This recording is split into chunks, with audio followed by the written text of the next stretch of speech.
Hello again. Don't know if you were able to catch this little video clip of Glen Beck. He had an interview with Senator Rand Paul. And Senator Rand Paul was on the phone wherever he was at, so you can just hear him answer the questions that Glen Beck asked to him. Very, very interesting, very telling, and I think very unfortunate for Senator Rand Paul. I made a couple of videos of Senator Rand Paul, and I was very impressed with a lot of the moves that he was making. And then, based on his conversation with Glen Beck, I think he sort of blew it. And the reason that he blew it is, as you may or may not know, whenever a senator votes, those votes are registered and counted. You're able to determine if they voted present, if they voted nay, or if they voted yea.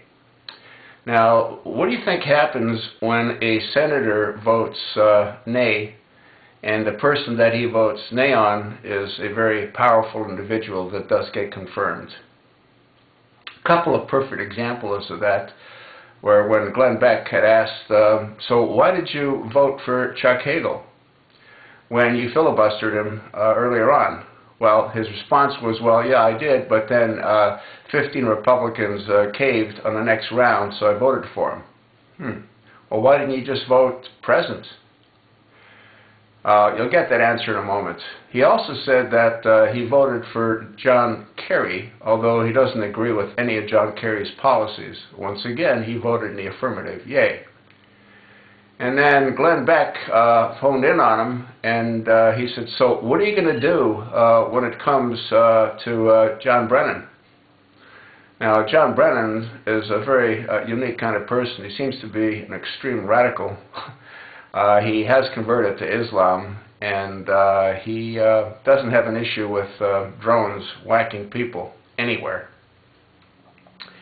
So what ended up happening was Senator Rand Paul said that, well, you know, he's holding out, and he's expecting the White House to announce that they're not going to whack people in the United States with drones.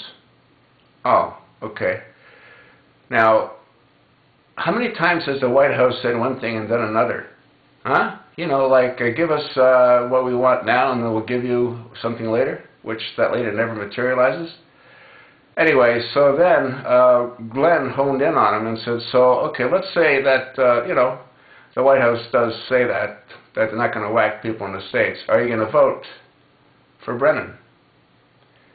And he said that, well, he believes that a president should be able to form a cabinet based on the individuals that he or she would like to place into that cabinet. Now, that's the most ridiculous, lame duck answer I've ever heard in my entire life.